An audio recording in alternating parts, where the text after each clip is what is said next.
Welcome to the Elevate Podcast, a resource designed to take your ministry to the next level.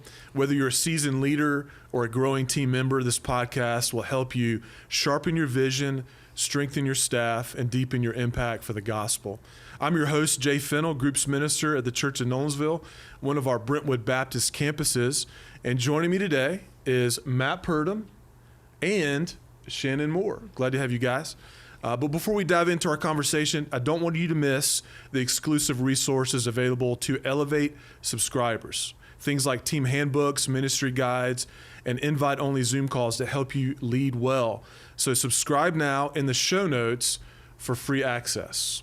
I'm excited for today's conversation on discipleship group models and how we balance on-campus and off-campus groups. It's a good conversation to have. But before we jump into our conversation, Matt, introduce yourself to our audience today. Yeah, so I am the groups minister here at Brentwood, the main campus, and I've been here for about roughly 12 years.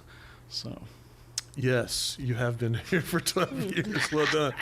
And we also have Shannon Moore. Shannon hasn't, actually, your 1 year anniversary was yesterday. Congratulations. 1 year. Thanks. Here at the church. Yeah, I serve as the groups minister at the church at Avenue South, and then prior to that, I served on a discipleship team, primarily ministering to women on our campus. So I'm excited to be here. Yeah, both of these guys bring a lot of experience in the groups world. So I'm excited for our conversation. So let's jump in. Let's jump in right away, Matt. Okay, you ready? Yeah. We're talking about on-campus and off-campus groups, but before we get into the specifics of those particular models, especially side by side in one church, let's talk about why groups matter. Yeah. I know that's a broad question, but as you think about the importance of small groups in a church, what are some things that come to mind as to why they are essential? Yeah, I think one of the key things is authenticity in relationships, just where I stand with the Lord and having a group around me, co-ed group or men's groups, just them to be able to speak identity into me. I can just feel the words of Christ transform me, and being in a spirit-led community that supports me, prays for me. I've been a part of a small group since I was 18 years old, and I've just seen so much transformation in my own life and in the lives of others. So groups have been a part of my spiritual DNA since I was in high school. What about you? Well, Shannon? I think, personally, I think my spiritual formation has been around groups of all shapes and sizes through different seasons of my life. I think particularly, it's not original to me, but I've heard it said that God calls us to himself and then he calls us to one another. Yeah. So it's in groups that we live out the one another's. It's where we're encouraged and challenged and comforted and all of those one another's that we see, over 100 of them. But I also think that healthy groups really moves the mission of the church forward. Yeah, it does. Right on. I think one of the things I love about it too is just the support and the care that happens through group ministry. If folks only attend worship, which we obviously want them to do, the worship gatherings, but miss out on those small group environments, they miss out on the life-on-life interactions and community that comes through those relationships. Yeah, and it's absolutely. Just a big part of the effectiveness of church life for me. Yeah, anyway, that's what I've experienced. So next question that I want us to talk about. So we're two models, right? On-campus groups. These are groups that meet on particularly maybe Sunday morning, maybe around worship. You've got that model on campus, and I know that some of our Brentwood campuses have those types of groups that meet on Sunday morning. Does your campus have any adult groups that meet on Sunday morning? Okay, we do. So you do, and I know the Brentwood campus has many, but next to that is off-campus groups. So you have two models happening in the same church. And with that, obviously there are some things about that are advantages, but also perhaps could be some disadvantages. So I want us to talk about that a little bit as we go. Think about, if you will, Matt, start with you. What would be, in your mind, the philosophy of having two group models in one church? Yeah. I mean, I think it centers around the people, in lieu of like their capacity, availability. And so, our Sunday morning groups, we've got childcare here, so that helps out tremendously. But it's a little bit more of a fixed time. Like we have an hour, maybe 75 minutes. And I think it's more content driven. Than as much time for being relationship driven. Is it the model within those groups may look a little bit different on campus versus off? Is that what you're saying? That's a great question, Jay. I think we're a bit more teacher centric rather than being facilitator centric on a Sunday morning. Okay. What about at Avenue South? Because you're at Avenue South, which is a campus north of here in the kind of the core of Nashville, and so you recently moved into a brand new facility that had some classrooms that came with it, which is great, but not a lot, right? Not a lot. I do think the on-campus groups give us the opportunity, especially if somebody is a guest to the church or they're new to the church. Sometimes it's easier to walk them to a classroom than it is to send them to a home off campus. So I do think that there's some advantages to that. I do think it gives us some practical opportunities for education and equipping on campus. But for us, because of the size of our facility and the fact that we are limited, most of our groups are meeting off campus. The advantages of that is that we have we're a young church, so we're very close to college campuses. We have young professionals and professionals in the area. So it allows them to be meeting in places where they can take people in their sphere of influence and welcome them in to their home or to a location somewhere in the Nashville area that would be an easier welcome than maybe to a church campus. Yeah, I think about this philosophically. There isn't a lot of difference. I mean, functionally, there's some differences, right? Philosophically, regardless of where the group meets, the main thing is we want people in groups, right? We understand the importance of that, and we think about that a lot when we think about starting new groups and equipping new leaders to lead these new groups, because we want these new groups to reach new people. And so whether they meet on campus or off it doesn't matter. I think what matters is we want to get people in group ministry because we understand the importance of those things, like we talked about here just a few minutes ago. We've touched on it a little bit with some weaknesses and strengths. Matt, especially you, with a large number of on-campus groups here at the Brentwood campus, and then also building an off-campus group model. You've got some off-campus groups meeting. What would you say? Let's talk about some strengths and weaknesses of each as you've experienced it, leading groups in those different models. Yeah, I mean the strengths, like Shannon, you were saying earlier, it's just our on-campus easy assimilator. Like if somebody comes into our welcome center, be like, hey, let's just lead you right to the group and get plugged in. Our off-campus though, it's more on the side of more relational. It's facilitator. You'll have a meal. Like we have a lot of groups that meet on Sunday evenings, and just people feel loved, welcomed, connected. We'll see them getting coffee with each other, throughout the week, and coffee shops or here at the cafe at Brentwood. So yeah, that's kind of like some strengths and weaknesses to it all. Do you think that environmentally, in terms of you mentioned relational and transparency and those sorts of things, do you think that those elements that you want to see in groups happens better off campus in a home or in a coffee shop or something versus on campus, like in a classroom? Yeah, I mean, it all depends what the person's looking for. Okay. Do they want to grow more in content in the sense of theologically or in their Bible study?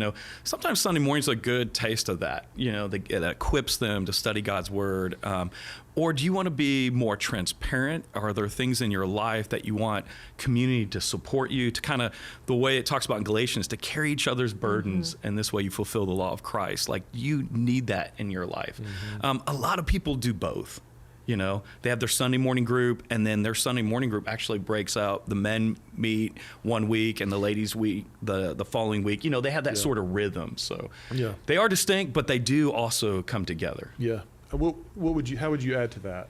about the off-campus, on-campus Yeah. strengths and weaknesses that you've experienced? I think similarly, it's that life on life, right, that happens in the off-campus situation. I think, if you're having an especially great discussion, or if there's a particular need within the group, you can take the time for that, right? We're not pushing because, hey, the next service is starting and we have turnover for things. So I think there's a rhythm to that slows down and becomes more intentional. I think that some of the challenges of that are, knowing what's actually happening in the off-campus groups and the accountability of that, equipping those leaders. I also think, I would say this is an advantage and a disadvantage, that within those groups, need meeting is happening. So oftentimes the leader is the front door to a crisis or a challenge or a relational strife, even maybe within the group. So I think they bear the weight of some responsibility within that group that maybe they wouldn't in an on-campus setting.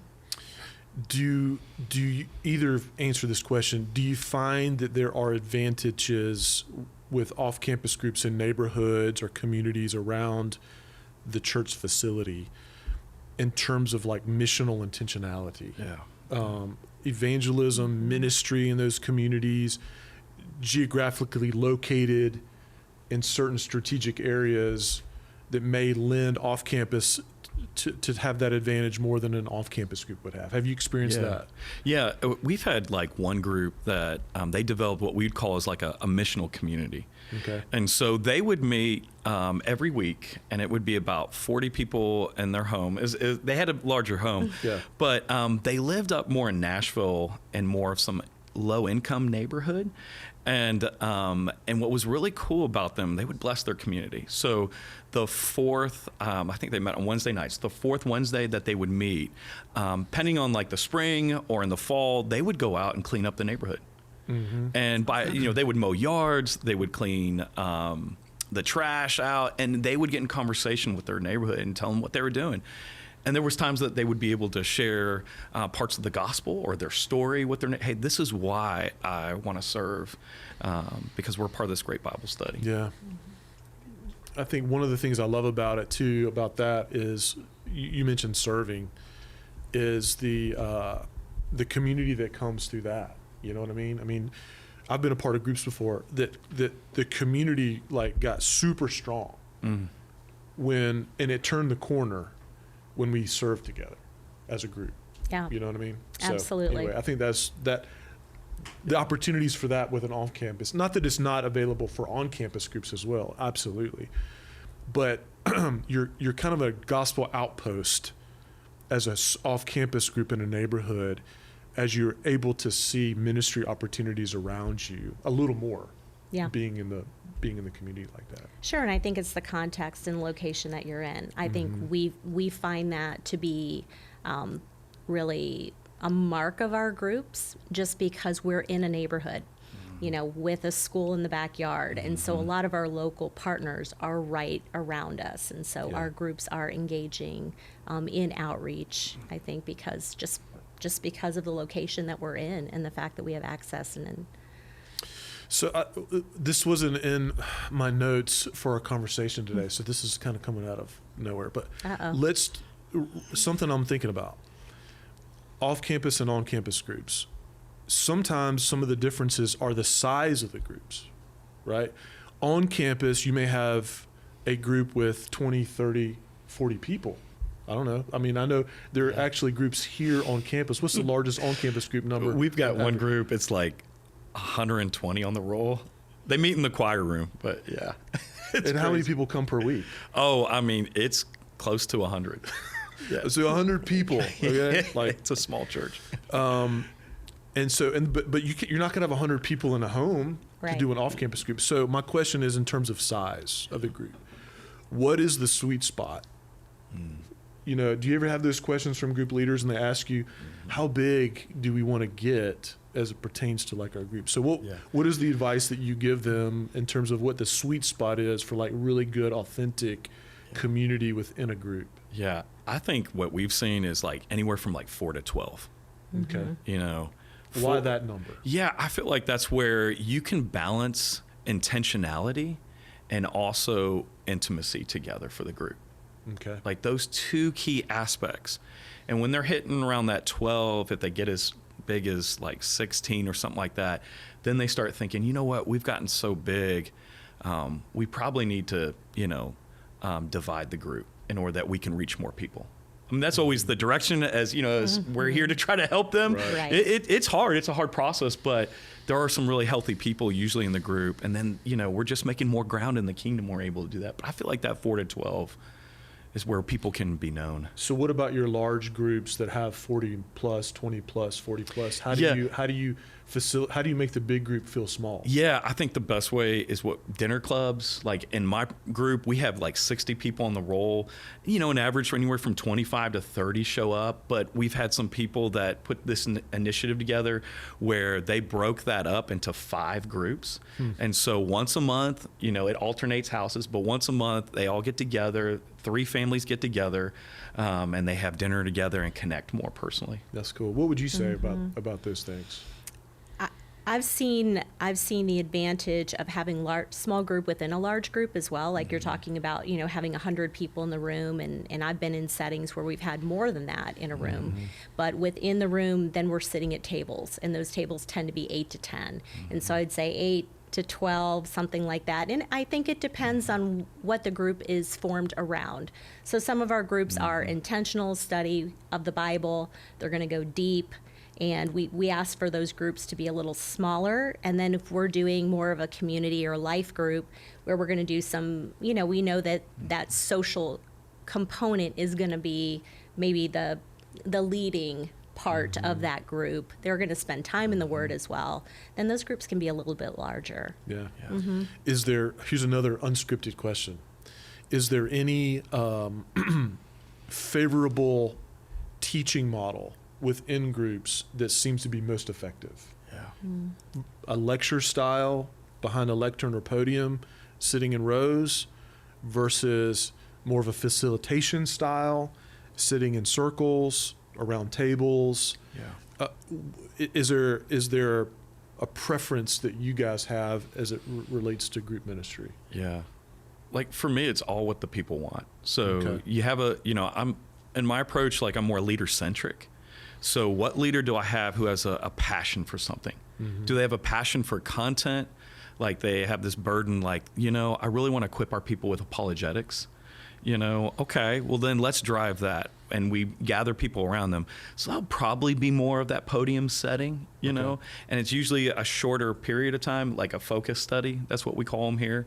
And then when you say focus study, you mean like a beginning, like a 6-week or 8-week sort of scenario versus an ongoing week to week. That's right. Small group. That's right. Okay. Yeah. And then there are people like, I really want people to feel like this big church can be a home. And so they're more relationally driven. Okay. And so their content is more facilitating, and they'll read some scripture, they'll have some questions that kind of dig deeper and more in the sense of like just spiritual transformation of how they're growing in Christ. Yeah. Yeah. I would say both, right? I think both are necessary. I think both are important. I think if you're going to have someone teaching primarily from the front, are we equipping that teacher to engage? So it's not just an information exchange, but that we're drawing them back into the conversation so that they're taking ownership in that. I love facilitation because I think it just opens the door for more people to be involved in groups. I think there's a burden sometimes around a leader thinking, well, I have to teach. And we're like, we're not asking you to teach. Although we do have teachers and we'll give them that opportunity within a group. Facilitation really allows more people to step into the discipleship process. Yeah, and that, right on. And that's I love the lectures and stuff that groups do. My personal bent is, in the way that I like to lead groups, is just a facilitation model and asking good questions and getting conversation happening. And I know that we're having a good conversation when people aren't necessarily directing their responses back to me, but they're talking to one another. That's good. I think I read in a book where they don't call that dialogue, they call that group-a-log. Yeah. Did Geiger talk about that in did. one of his transformational groups? Yeah, I think he mentioned that as an element that I think is a good, healthy aspect of group life, of a small group. So Those are some good thoughts. Let's talk about training leaders, leader development. Okay, is there a difference between equipping leaders who lead on-campus groups versus equipping leaders who lead off-campus groups, or are there mainly similarities between the two? What would you say? Yeah, definitely on campus. You're trying to train them to be, what we've seen is trying to train them to be better at teaching, You on campus? Yeah, on campus. Okay. Yeah, we're trying to train them to be, because that's where our people want more content, per se. That's what's driving them. So we want to help them with that, to give them resources,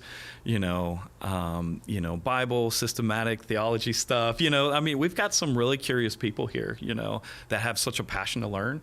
And that's not saying that's not how it is for off campus, but I think we're equipping them for more for off campus stuff in lieu of some of that, but also like, hey, how can you get to know them more in other areas out of the study?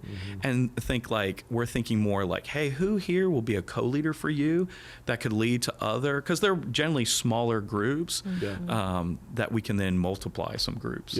What would you say, Shannon, on that? Yes, I think I'll just speak like in my current moment, right? I've been on the staff now for a year, and so I'm stepping into groups. So as far as equipping, I feel like, they're going to get questions that don't necessarily come out of maybe a sermon plan that we're offering them for conversation. Questions that I'll get often are, how do we know God's will for our life, and various things like that. So I think in equipping, we're opening up dialogue and having opportunities to help them explain maybe even what's going on in the culture around them. So those are just practical things, the practical side of it, let alone like biblical education or doctrinal things that we're doing. For equipping, I feel like, giving them the resources, a lot of what I feel like I'm focusing on as far as equipping leaders is helping them navigate the difficult places. Or how do we deal with somebody who's an over talker in the group, or those real practical things. As much as we're giving them resources, it's really that life on life, some of that messier stuff that comes up, not necessarily messy, but in a good way, right? Anytime we're being that intentional with one another. So there's theological trainings to do with leaders. There's group dynamic training that you do. There's some relational training that so there's just so many different things to talk about. One of the things that I'm thinking about with our groups right now at the Nolensville campus is how healthy are the hospitality mechanisms in our groups. And so when I'm sending people who inquire and want to be part of a group, and I connect them with the group or the group leader, and there's a conversation and they actually show up. Like, are they feeling welcomed? Like, what does that look like? You know what I mean? And so those are things that I'm thinking about. So I'm thinking about training to hit on that. It's like, okay, here's what I want you to do when you're telling me, these group leaders, you're telling me that you want me to send you people. Great. I want to do that. Right. I need to know that if I do that, that these people are going to be loved and cared for when they show up at your door. Right. Absolutely. And I'm not convinced that all of the groups are doing that well. And that could be off-campus groups. That could be on-campus groups, but especially off-campus, because it takes a little bit of courage for someone who wants to get connected to walk up to someone's door, knock on it, and walk in, versus a classroom setting at a church on Sunday morning. I think that's a really good point, Jay. I think we don't think enough about that. Somebody's being vulnerable to come into a group of strangers, and how much that we've got to ensure that our people are equipped to be friendly, warm, inviting, follow up after that first meeting, and that they're further known. You mentioned a really good point. And I don't think any of our groups would consider themselves like unloving or unfriendly or unwelcoming. But I think the very nature of being an off-campus group is developing closer bonds. and being more tight-knit. Yeah. So there has to be an outward focus all the time Yeah. and a welcoming focus. And I think that's something that we do in our training. Are we content with who's in the room and we're excited we're Yeah. all here? Or are we looking and saying who's not here Yeah. and having a posture to welcome those on That's the a great outside? point. Yeah, that's Great a point. really important point. Absolutely. So let's talk about a few resources. Continuing this theme of off campus, on campus. What are some, like tactically speaking, Matt? What are some resources that you have provided to some of your group leaders that have been very helpful in their equipping to be a leader? Yeah, we've been fortunate to have some sermon guided curriculum made for us. So I've had, group leaders just love that because it syncs up with our pastor, Jay, what he's teaching with. And then so they go to worship on Sunday and then they tease out the questions that they were thinking about. The small group leader knows where the pastor's going. Super helpful stuff. Another thing that we've found out to even just start groups is called the Discover Bible Study method. Okay. And so it's got a great structure that, like, the first question is, hey, how's your week been? Highs and lows, And then as they read the Bible together, it's like, hey, 3 questions. What does the passage say about God?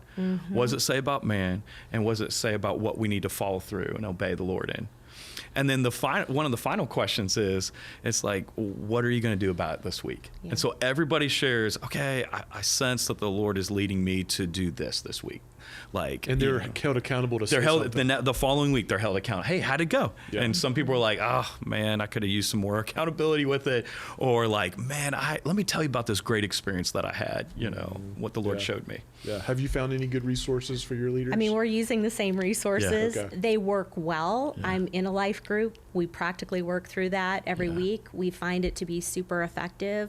I think the encouragement for that is that we don't have to spend a lot of money on resources. Good point. And so if you're at a church where you don't have access, even financially to a lot of resources, we can keep it simple and really be effective in our groups. Yeah, it's good. Yeah. When you think about success, like what a successful metric for group ministry or a particular group is being successful, what are some things that you're looking for on campus or off campus? What are you looking for within, what are the ingredients of that you see? Yeah. Let's start with you, Shannon. Yeah. I'm going to Okay. start with you this time. Okay, All right? great. Okay. I think one would be seeing the group serve in a community. Okay. The health of the group. So do we see people being fruitful? Do we see people's giftedness being used within the group? I think those are kind of, ambiguous sometimes, but I Yeah. think within the group, the leader can be taking the temperature on those things as well. And I'm going to use the word we haven't used yet, but multiplication. Come on. Are we seeing multiplication in our groups? Yeah. Not to multiply, Yeah. but I think you said to me the last time we met, you want to multiply groups that are healthy. Yeah. So be investing in those groups, be looking for those groups, and be encouraging multiplication in that. And so, and that is not a division of really close relationships, but it is allowing people to use their giftedness, raising that up, and it gives us the opportunity to invite other people into community. Yeah. Right? If we don't multiply, then we're going to limit what we can offer as far as a church for continued discipleship and community. Yeah, especially if we expect the church to grow Absolutely. and more folks, God brings more people and more families. The emphasis on new groups will absolutely be important. And so with that comes multiplication, replication. And just as reference, Matt, to a conversation that she and I had recently was, I think all of us would agree as we lead group ministries on our campuses, we have some groups that are killing it, knocking it out of the park, Oh, yeah. super healthy Yeah. and successful, and you Yeah. see the fruit of it. There are others that not so much. They need some help, and they're not super healthy. Yeah. Not really interested in replicating the unhealthy groups, but we are with the healthy groups. Yeah. We want the unhealthy groups to be healthy, so we want to help them in those areas. With the healthy groups, we want to replicate the health Yeah. by raising up leaders and multiplying these groups out. So thoughts about about that piece, the success, like multiplication, Yeah. replication of groups on campus or off, Yeah. that are important for a group ministry. Yeah, I really like what my previous boss, Eddie Mosley, said. Can the group start to share the load? Okay. And I think one of the first steps in sharing the load is, can the leader identify a potential leader? Yes. So that person would either be a co-leader with them or maybe an apprentice. And then we start that process of developing internal leadership to help share the load of the community there. So I feel like that's a key point in order for multiplication, right? Because the two thoughts are leadership reproduction, group multiplication. Yeah. So how do we continue to facilitate that tactically and strategically? Yeah. And make that part of the DNA of the group. Yes. Set that in motion at the very beginning. And then I think celebrating it. We were talking about that. We have some groups that need to multiply. I said, you need to have a plan for multiplication, be thinking about it, like in the next 12 or 18 months, what might this look like for our group, and include the group in that conversation. But then how will we celebrate it? Really literally have kind of like a sending off party for this next group that's going to multiply out of our group. I think we can do a lot of that work too. Yeah. And I think sometimes too, even with multiplication, the words you use matter. Yeah. So, hey, we're not interested in using words like we want to split your Right. group, or we want to divide Right. your group, but say things like we want to birth. Yes. Yeah. Kind of spin it positively, man. We want to birth something new that's important. And I think even having a conversation with group leaders to say, you're doing an awesome job and you're leading so well. We need another group like this. That's right. Exactly. That's right. To reach more people. Yeah. Because do you see how the Lord is blessing your group? We need to reproduce this. Yeah. So help us reproduce this sort of environment for others to get plugged in. And I also say, like, we don't have to push it. Sometimes, as we're leading the groups ministry, we feel like, oh, we want to, multiply these groups by this time, and that we certainly need those benchmarks. And I love, Shannon, how you're talking about make it a group conversation. Yeah. But I'm also like, as well, just being like, okay, let's let the group make that decision. But we got to, like you were saying, we've got to remind them, hey, don't you want to see more? Like, Jay, also what you were saying, more groups like this in our church with more people can have the same transformative experiences to be loved and cared for and provided for, So, it's that balancing that tension. Yeah. Having goals and challenging the groups to be thinking this way, but also understanding that it's very much a Holy Spirit thing. Yeah. Yeah. True. And so I try not, for me personally, I try not to put a bunch of pressure on the group leader. Right. Sometimes you just kind of drip the idea out there, and you get them to kind of be thinking about that, and then at some point you have to just trust the Holy Spirit that He's going to be working in the hearts of their leaders as well, and you're praying about that they get to a point where they say, you know what, we need to do that. Yeah. We need to take part in that. And it's exciting. One other thing that I was thinking about related to like training group leaders, what about the rhythm of that? How does that look like, Matt, with you? And I'm thinking about how often and what sort of setting, what sort of environment, like what does that look like? And do you have specific goals for the different environments that you create for leader equipping? Yeah. Does that make sense? Absolutely. Yeah. Okay. Like, what's the strategy to it? What's the rhythms for it? Yeah. Like, through the years, we've done so many different rhythms. We've done, and what we're going to try to continue to do is like a group leader banquet every year. And it's just a great time for the pastor to get in front of our group leaders, inspire them, but also give them some, expertise, because all of our pastors have led groups. And so, it's great to see them in that. I think another one is sometimes we just select a couple group leaders together, anywhere from that 4 to 8, getting them together, and we dive deep in a common thing that they are struggling with their group about. So a little bit more specific training. Okay. Yeah. Yeah. Are you still trying to figure that out in your role? course. Yeah. Yeah. Because you've only been doing, you've had groups experience at previous churches before, obviously, but you've moved into this new role doing connections ministry and groups. And so groups is kind of a new thing added to your job description, Yeah. which you're killing it, by the way. You're Well, doing a great job. Thanks Thank for that you. encouragement.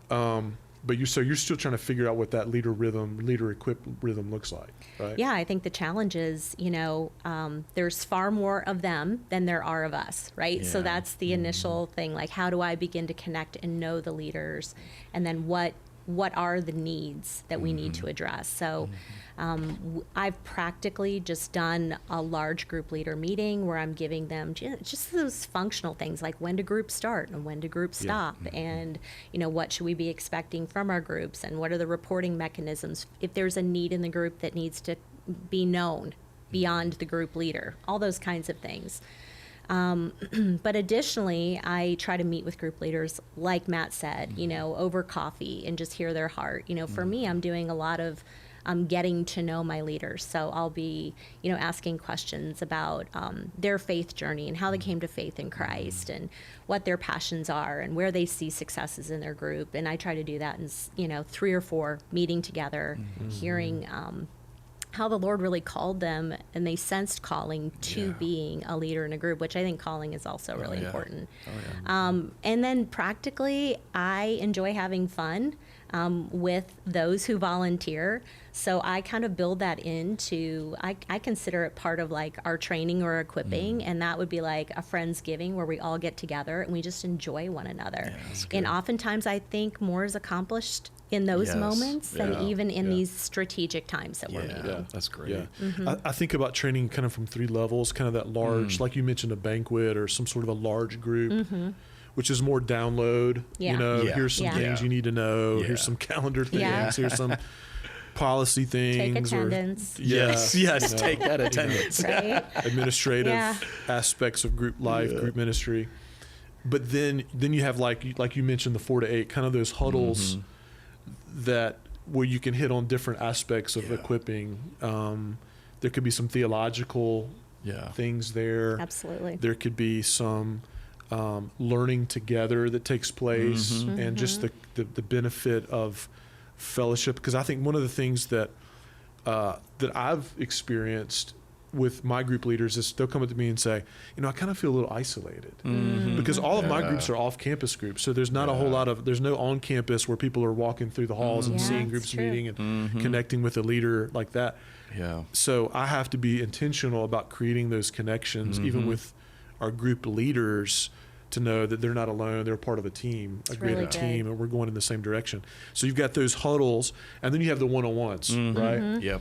Those are what I really love. I Yeah. love those coffees and those lunches and those things where you can get a little bit more personal about their life and how they're feeling and what are some things they're dissatisfied about in their groups and or vision for the future, whatever that looks like. So that's maybe thinking about it from like 3 different levels, and each level would focus on something a little bit different. Yeah. And how that would look. So, all right. So last question for our time together. It's been a good conversation, by the way. Yeah. Thank you, Great, guys. I've loved it. Think about encouraging our leaders. Yeah. One of the biggest things that we probably neglect more than we should. Yeah. Is encouraging them, affirming them, thanking them, showing gratitude for their leadership and ministry. What are some things that you're currently doing or things that you would like to start doing in this realm of encouraging our group leaders well? Yeah. Let's start with you. Well, we have a pastor who is Aaron Bryant. Shout out to Aaron. He's great at writing notes. Yeah. Okay. And I think it's taking time that when you see something that's positive, something to celebrate, that you can just even jot a note to reach out, a word of encouragement.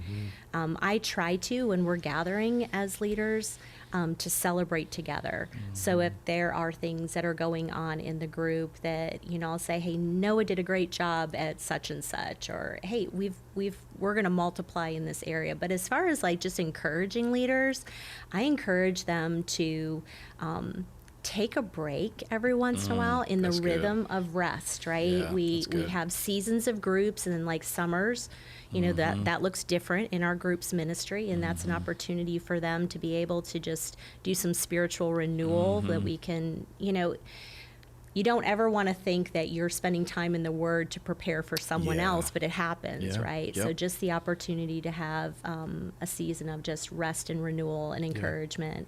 And then I think sometimes just saying, hey, you know, I've heard leaders say, I feel insufficient for the needs of my group or the ongoing demands of my group, and just remembering that the Lord will give us what we need. That's right. And the burden of that doesn't rest on us. You know, we show up and we love people, and not to find ourselves, you know, drained by the responsibility of the week to week. Yeah, like what you said, really finding good. some time for rest. We have a similar rhythm where we go pretty hard from August to May. And then there's the summer months with off-campus groups are a little bit different. Yeah. They look a little different for us. Most of our groups at some level stay connected with one another over the course of the summer, but their schedule is just a little different. And Yeah. some groups maintain that weekly rhythm. Others say, you know what, we're going to choose 3 or 4 dates over the course of the summer. Yeah. Life is crazy. The kids are out of school. We have summer vacations and things like that. Yeah. We're just going to commit to these dates, and we're going to keep the momentum in that way. But anyway, talk to us about some of the ways in which you guys encourage leaders here. Yeah, as we get to know our leaders, you know, like, what's their love language? You know, That's great. Like, is it words of affirmation? So that's text, or that's emails, or writing them a note. If they're quality time, you know, maybe I meet with this leader a little bit more regularly, you know, to offer that encouragement and dig deeper with them. Gifts, you know, is there a book that they'd like that would help them in their ministry or just personal life or whatever? You know, a meal, coffee, like they're always so blessed by that stuff. Yeah. And but I love what you said, Shannon, about talking about rest, you know, getting them to unplug. The ministry is not on their shoulders. Right. It's on all of ours, you know. Yeah. So I think that's always. And then one last thing that I've learned to do, just as I've grown in my own leadership, is years ago I was so amped about a new leader that I did not ask them about anything else that they were doing in their life. That's You know what I good. mean? That's Yeah. good. Yeah. Their personal life. Yeah. Were they Yeah. busy? Were they serving in other Yeah. areas? Yeah. What does that look like? And I didn't even think to ask that because I was so interested in plugging them in and getting them connected. Yeah. And now I've learned, after some you know experiences where they burned out or it just didn't happen like I hoped it would. I ask those questions now. You know, Yeah. That's great. how is your life? You know, are the rhythms of your life healthy? Do you have margin for this additional leadership role? Trying to really lay out the expectations. I think that's a way that we can Sure. encourage and shepherd and love our leaders well, is Yeah. to be considerate of what's happening in their life right now. I remember last year I had a couple that wanted to lead a new group, and the wife was pregnant due to have a baby 2 months after we were to start the group. Wow. Yeah. And I was like, wait a minute, let's hit the Right. pause button. Let's wait until the next kind of like, this was in August, let's wait until January to kind of see how we're feeling about your life and Sure. the newness of a baby in the Yeah. house and all the things. And so we postponed, and they got around to January and realized they weren't ready. Yeah. So they were willing. They were like, just tell us when. That was a good call. And just hitting the pause button to say, wait a minute, let's talk this through a little Yeah. bit. So. Yeah. I think tagging on to that, as we're thinking about leaders who lead leaders, is that we are doing our due diligence to put ourselves in the way of community as well. Yeah. You know, Model and it. so if we want to see that replicated in others, we too need that That's right. as we lead them. Yeah, that's a really good point. That's good. Thanks for tuning in to this episode of the Elevate podcast. I'd love for you to join us this September for the Elevate Conference at Brentwood Baptist Church in Nashville, Tennessee. It's a one-day event designed to equip and encourage your entire team with role-specific breakouts, inspiring keynotes, and networking with church leaders from across the country. Register now at elevatechurchconference.com. You can find the link in today's show notes. And so we'll see you at the Elevate Conference on September the 9th. Until next time,